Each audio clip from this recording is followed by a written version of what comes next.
नमस्कार मित्रांनो, महाराष्ट्र राज्य परीक्षा परिषद पुणे द्वारा आयोजित बालकांचा मोफत व सक्तीच्या शिक्षणाचा अधिकार अधिनियम अंतर्गत सर्व प्राथमिक शिक्षणाकरिता इयत्ता 1ली ते 8वी सर्व व्यवस्थापन, सर्व मंडळे, सर्व माध्यमे, अनुदानित, विनाअनुदानित आणि कायम विनाअनुदानित इत्यादी शाळांसाठी 10 ऑक्टोबर 2021 रोजी TET परीक्षा होत आहे। शिक्षक पात्रता परीक्षा म्हणजेच TET परीक्षा 10 ऑक्टोबर 2021 रोजी होत आहे। प्रथम आपण या परीक्षेचा प्रश्नपत्रिका आराखडा व प्रश्नांचे स्वरूप पाहणार आहोत। यात पहिला पेपर आहे इयत्ता 1ली ते 5वी साठी। एकूण गुण आहेत 150, 150 गुण आहेत। या ठिकाणी विषय पाहूया। सर्व विषय, सर्व अनिवार्य, बाल मानसशास्त्र व अध्यापनशास्त्र 30 प्रश्न असतील। 30 गुणांसाठी 30 प्रश्न। यात प्रश्नांचे स्वरूप कसे आहे? बहुपर्यायी प्रश्न आहेत। त्यानंतर भाषा 1, त्यासाठी गुण आहेत 30। यामध्ये प्रश्नांचं स्वरूप कसं आहे? बहुपर्यायी प्रश्न आहेत। त्यानंतर भाषा 2, या पेपरमध्ये 30 प्रश्न, 30 गुणांसाठी प्रश्नांचं स्वरूप आहे बहुपर्यायीच।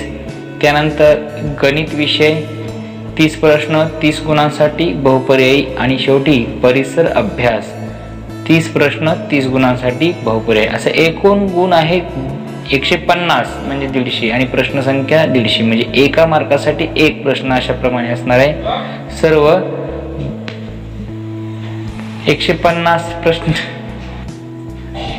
असे 150 प्रश्न 150 गुणांसाठी सर्व बहुपर्यायी प्रश्न असणार आहेत। तर अशा पद्धतीने मित्रांनो हे प्रश्नपत्रिकेचा आराखडा आणि प्रश्नांचे स्वरूप आपण या ठिकाणी पाहिलेले आहेत। आजपासून आपण TET संदर्भात संभाव्य प्रश्नपत्रिका पाहणार आहोत। त्यातील पहिला प्रश्न भाग जो आहे तो त्या विषयाचा आपण 30 प्रश्न पाहूयात। त्याचा आहे बाल मानसशास्त्र व अध्यापन शास्त्र। या विषयाचा आपण 30 प्रश्न 30 गुणांसहित या व्हिडिओमध्ये पाहणार आहोत। व्हिडिओला लाईक करा, सबस्क्राईब करा आणि असेच सराव करण्यासाठी हे प्रश्न आपल्या मित्रांपर्यंत पोहोच करा।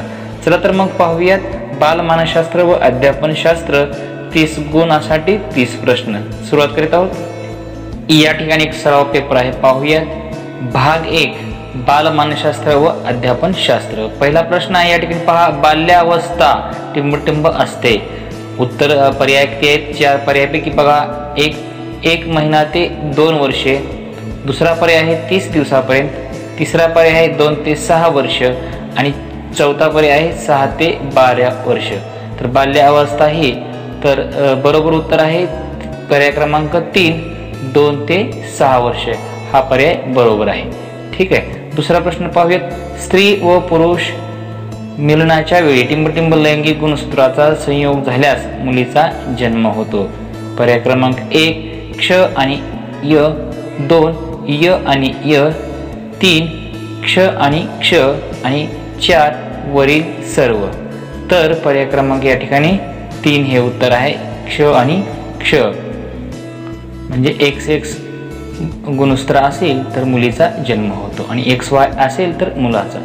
तर पुढचा प्रश्न पाहूयात। शिक्षकांनी खालील अध्यापनाच्या पद्धतीचा सराव करणे आवश्यक आहे। कोणती पद्धत आहे पाहूयात। पर्याय क्रमांक 1 व्याख्यान पद्धती, 2 आंतरक्रियात्मक पद्धती, 3 वर्णनात्मक आणि 4 वरील पैकी कोणतीही नाही। तर या ठिकाणी पर्याय क्रमांक 2 आंतरक्रियात्मक पद्धती आपण अवलंबली पाहिजे। म्हणजे मुलांची या ठिकाणी आंतरक्रिया पण व्हायला पाहिजे, आपण प्रश्न पण विचारले पाहिजेत। अशा पद्धतीने मुलांची आंतरक्रिया होणार आहे, म्हणजे आंतरक्रियात्मक पद्धती शिक्षकांनी अवलंबली पाहिजे। पुढचा प्रश्न पाहणार आहोत। वर्गातील एक खोडकर बालक इतर विद्यार्थ्यांना त्रास देतो। अशा स्थितीत अध्यापकाने बालकाची समस्या अडचण जाणून घेण्यासाठी कोणत्या पद्धतीचा उपयोग करावा? बघा कसा प्रश्न विचारला आहे। पर्याय क्रमांक 1 सर्वेक्षण पद्धती, 2 वैयक्तिक अध्ययन पद्धती, पर्याय क्रमांक 3 प्रयोगात्मक पद्धती आणि पर्याय क्रमांक 4 निरीक्षण पर्यवेक्षण पद्धती। तर या प्रश्नाचं उत्तर आहे वैयक्तिक अध्ययन पद्धती। म्हणजे त्याचे प्रश्न आपण स्वतः वैयक्तिक जाणून घ्यायला पाहिजे। पुढचा प्रश्न पाहूयात। खालीलपैकी शैक्षणिक मानसशास्त्राचे स्वरूप कोणते? पर्याय क्रमांक 1 कला, पर्याय क्रमांक 2 विज्ञान, पर्याय क्रमांक 3 विधायक विज्ञान आणि 4 वरीलपैकी एकही नाही. तर या प्रश्नाचं उत्तर आहे विधायक विज्ञान हे शैक्षणिक मानसशास्त्राचे स्वरूप आहे. 6वा प्रश्न पाहणार आहोत. जर एखादा विद्यार्थी तुम्हाला सन्मान देत नसेल तर तुम्ही पर्याय क्रमांक 1 त्याकडे दुर्लक्ष कराल, 2 परीक्षेत कमी गुण देताल, 3 त्याच्या पालकांशी संवाद साधाल, 4 त्याला रागवाल. तर या ठिकाणी आपल्याला या प्रश्नाचं उत्तर आहे पर्याय क्रमांक 2 परीक्षेत गुण कमी देतात. प्रश्न 7वा. प्राथमिक शिक्षकासाठी बाल मनोवैज्ञानिकाचे ज्ञान असणे आवश्यक आहे कारण पर्याय पाहूयात. मुलांना अनुशासित करण्यास मदत करते, 2 परीक्षेच्या निकालामध्ये प्रगती होते, 3 मुलांना अभिप्रेरित करण्याचा सोयीस्कर मार्ग आहे आणि पर्याय नंबर 4 मुलांच्या व्यवहाराला समजण्यासाठी शिक्षकांना मदत करते. तर या ठिकाणी पर्याय क्रमांक 4 हे उत्तर बरोबर आहे. 8वा प्रश्न पाहूया. शिक्षणाचा उद्देश टिंबटिंब हा असावा. कोणता असावा? पर्याय क्रमांक पाहूयात. 1 विद्यार्थ्यांना व्यावसायिकदृष्ट्या कुशल बनवणे, 2 विद्यार्थ्यांमध्ये सामाजिक जागृतीचा विकास करणे, पर्याय क्रमांक 3 विद्यार्थ्यांना परीक्षेसाठी तयार करणे आणि पर्याय क्रमांक 4 व्यावहारिक जीवनासाठी विद्यार्थ्यांना तयार करणे. तर या ठिकाणी पर्याय क्रमांक 4 तर व्यावहारिक जीवनासाठी मुलांना तयार करायचं आहे. पुढचा प्रश्न पाहूयात. 9वा प्रश्न. 5व्या वर्गात न्यून दृष्टी असणाऱ्या बालकाला 1 निम्न दर्जाचे कार्य केले तरी क्षमा करणे योग्य आहे, 2 त्याच्या दैनंदिन कार्याच्या त्याच्या आई वडील व मित्रांशी मदत केली पाहिजे, 3 वर्गात सामान्य वागणूक देण्यात यावी व ऑडिओ सीडीच्या माध्यमातून सहाय्य प्रदान करावे आणि 4 वर्गात विशिष्ट वागणूक द्यावी. तर अशा विद्यार्थ्यांना आपण काय करायला पाहिजे? ज्यांना दृष्टी कमी आहे, न्यून दृष्टी म्हणजे कमी दृष्टी, तर वर्गात सामान्य वागणूक देण्यात यावी व ऑडिओ सीडीच्या माध्यमातून त्याला आपण अभ्यासक्रम किंवा त्याला सहाय्य केलं पाहिजे, शिकवलं पाहिजे. पुढचा प्रश्न पाहूयात. 10वा प्रश्न आहे. 1 बालकाचे पालक तुम्हाला कधीही शाळेत भेटण्यास आले नाही, अशा परिस्थितीत तुम्ही काय कराल? 1 बालकाकडे दुर्लक्ष कराल, 2 पालकास पत्र लिहाल, 3 तुम्ही स्वतः त्यांना भेटाल, पर्याय नंबर 4 बालकाला शिक्षा द्याल. तर तुम्ही काय कराल? या ठिकाणी पर्याय नंबर 3 तुम्ही स्वतः त्यांना भेटाल हे या ठिकाणी. 11वा प्रश्न. जर काही विद्यार्थी वर्गात शिकण्याच्या मनस्थितीत नाहीत अशा वेळी तुम्ही काय कराल? पर्याय क्रमांक 1 त्यांना अध्ययन करण्यास बंधन घालाल, 2 त्या विद्यार्थ्यांना वर्ग सोडून जाण्यास सांगाल, पर्याय नंबर 3 त्यांनी व्यवस्थित अध्ययन करण्याची सूचना द्याल, पर्याय नंबर 4 त्यांच्या रुचीशी संबंधित रंजक बाबी सांगाल. तर या ठिकाणी आपल्याला पर्याय नंबर 4 योग्य वाटतोय. त्यांच्या रुचीशी त्याची मनस्थिती काय हे समजून घ्यायला हवं. पुढचा प्रश्न पाहूयात. 12वा. 1 प्रक्रिया म्हणून अभिप्रेरणेच्या संदर्भात खालीपैकी कोणते विधान योग्य नव्हे म्हटलेले आहे? पाहूयात.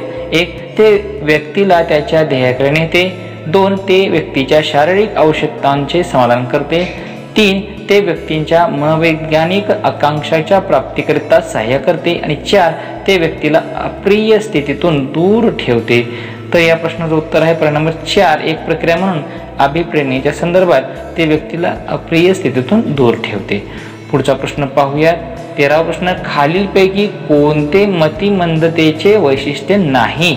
1 बुद्ध्यांक 25 ते 70च्या मध्ये असणे, 2 मंद गतीने शिकणे, जीवनातील दैनंदिन प्रक्रिया न करू शकणे, 3 वातावरणाशी अनुकूल होण्यास अडचण येणे आणि पर्याय नंबर 4 आंतरवैयक्तिक संबंधामध्ये कमकुवतपणा असणे. तर या प्रश्नाचं उत्तर आहे पर्याय नंबर 4 आंतरवैयक्तिक संबंधामध्ये कमकुवतपणा असणे. पुढचा प्रश्न पाहूयात. प्राथमिक शाळेतील बालकांसाठी खालीलपैकी काय उत्तम मानले जाते? काय उत्तम आहे प्राथमिक शाळा? बघूया. 1 व्हिडिओ अनुरूपण, 2 प्रदर्शन, 3 स्वतः घेतलेला अनुभव आणि 4 वरील सर्व पर्याय. तर या ठिकाणी पहा, स्वतः घेतलेला अनुभव हा मुलांसाठी उत्तम मानलेला आहे. पुढचा प्रश्न 15वा प्रश्न पाहूयात. टिंबटिंब हे अध्ययनाच्या अयोग्यतेचे लक्षण आहे. 1 पळून जाण्याची प्रवृत्ती असणे, 2 अशांत ऊर्जावान व विध्वंसक असणे, पर्याय नंबर 3 अवधान संबंधित विकार आणि 4 अभिप्रेरणाचा अभाव. तर या प्रश्नाचं उत्तर आहे 3 अवधान संबंधित विकार. 16वा प्रश्न पाहूयात. सुरक्षा तंत्र हे आपल्याला टिंबटिंब खूप मदत करते. पर्याय नंबर 1 हिंसक कृतीपासून वाचवण्यास, 2 तणाव दूर करण्यास, 3 थकवा दूर करण्यास, 4 अनोळखी व्यक्तीपासून वाचवण्यास. तर या ठिकाणी पर्याय नंबर 2 तणाव दूर करण्यासाठी सुरक्षा तंत्र आपल्याला उपयुक्त ठरते. 17वा प्रश्न पाहूयात. नेहमी विद्यार्थ्यांना येणाऱ्या अडचणी टिंबटिंबचा संकेत आहेत. काय आहेत पाहूयात. पर्याय नंबर 1 ते कसे शिकतात, 2 यांत्रिक अभ्यासाची आवश्यकता, पर्याय नंबर 3 शिकण्याची अनुपस्थिती आणि पर्याय नंबर 4 विद्यार्थ्यांचा सामाजिक आर्थिक स्तर. 17वा प्रश्न आहे पर्याय नंबर 3 शिकण्याची अनुपस्थिती. प्रश्न 18वा शिक्षणाचे ध्येय खालीलपैकी कोणते नसले पाहिजे म्हटलेले आहे. काय ध्येय नसलं पाहिजे तर 1 विद्यार्थ्याला माहिती मिळवण्यास सहाय्य करणे, पर्याय नंबर 2 केवळ माहिती संक्रमित करणे, पर्याय नंबर 3 विद्यार्थ्यांमध्ये माहिती मिळवण्याची कौशल्य निर्माण करणे आणि 4 माहितीचे अर्थ निर्वचन करण्याची कौशल्ये विकसित करणे. तर पर्याय नंबर 2 केवळ माहिती संक्रमित करणे हे ध्येय नसले पाहिजे म्हटलेलं आहे. पुढचा 19वा प्रश्न पाहूयात. मूल्यमापन त्रिकोणात टिंबटिंब प्रमुख घटक आहे. किती घटक आहेत. पर्याय नंबर 1 3, 2 मध्ये 6, पर्याय नंबर 3 4 आणि पर्याय नंबर 4 9. तर या प्रश्नाचं उत्तर आहे 3. मूल्यमापन त्रिकोणात 3 घटक आहेत. 20वा प्रश्न अभ्यासक्रम विकसन ही टिंबटिंब प्रक्रिया आहे. 1 तात्पुरती, 2 अखंड, 3 लवचिक अलवचिक आणि पर्याय नंबर 4 स्थिर. तर या प्रश्नाचं उत्तर आहे पर्याय नंबर 2. अभ्यासक्रम विकसन ही प्रक्रिया कशी आहे. अखंड अविरत चालणारी प्रक्रिया आहे. अखंड चालणारी प्रक्रिया आहे. 21वा प्रश्न विद्यार्थ्याच्या अंतिम वर्तनाचे स्पष्ट चित्र म्हणजे टिंबटिंब होय. अध्ययन उद्दिष्टे, 2 अध्ययन कारण, 3 अध्ययन निष्पत्ती आणि 4 अध्ययन अनुभव. तर या प्रश्नाचं उत्तर आहे पर्याय नंबर 3 अध्ययन निष्पत्ती. 22वा प्रश्न पाहूया. उलट सुलट बाजू मांडणे, विधानाचे खंडन करणे, समर्थन करणे या बाबी टिंबटिंब मध्ये येतात. 1 पाठांतर, 2 स्मृती, 3 वादविवाद, 4 विवरण. तर या ठिकाणी पर्याय नंबर 3 वादविवाद मध्ये ते सर्व. 23वा प्रश्न आजकाल अध्यापक संघटनेच्या बाबतीत खालील दोष आढळून येतात. काय दोष आहेत तर 1 संघटना आलेले राजकीय स्वरूप, 2 बौद्धिक व व्यावसायिक सुधारणांचा अभाव, 3 शैक्षणिक बाबीपेक्षा इतर बाबीत रस आणि 4 वरील सर्व. तर 23व्या प्रश्नाचं उत्तर आहे वरील सर्व घटक जबाबदार आहेत. हे सर्व दोष आहेत. 24वा प्रश्न टिंबटिंब ह्या द्विध्वात्मक शिक्षण पद्धतीतील पायऱ्या आहेत. 1 प्राथमिक शिक्षण, 2 माध्यमिक शिक्षण, 3 उच्च माध्यमिक शिक्षण आणि 4 वरील सर्व.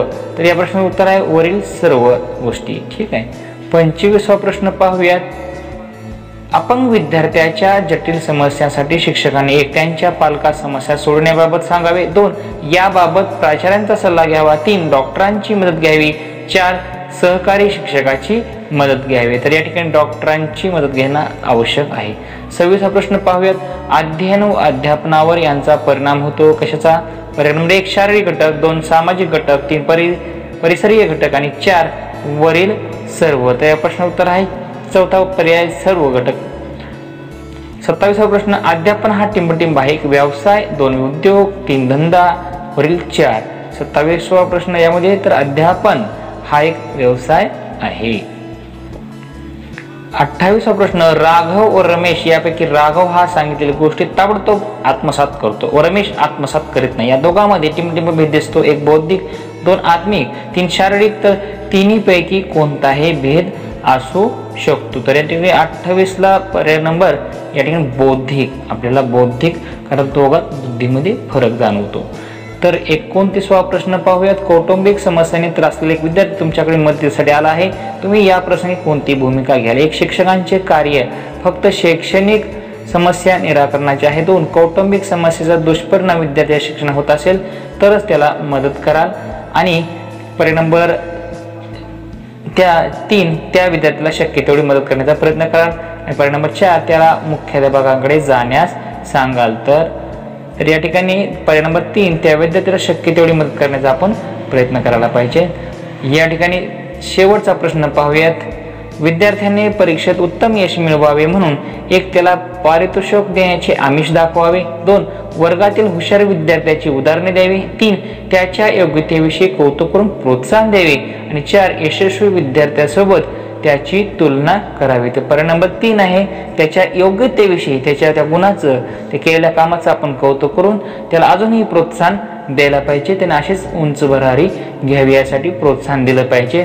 तर विद्यार्थी मित्रांनो, अशा पद्धतीने आपण या भाग 1 मधील बालमानसशास्त्र व अध्यापनशास्त्र भाग 1 सराव प्रश्नातील आपण 30 प्रश्न पाहिले आहेत. ह्यानंतरच्या व्हिडिओमध्ये आपण मराठी भाषेचा पेपर पाहणार आहोत. संभाव्य 30 प्रश्न पाहणार आहोत. नक्की पुढील व्हिडिओ पाहायला विसरू नका. सबस्क्राईब करा चॅनल, व्हिडिओला लाईक करा. धन्यवाद.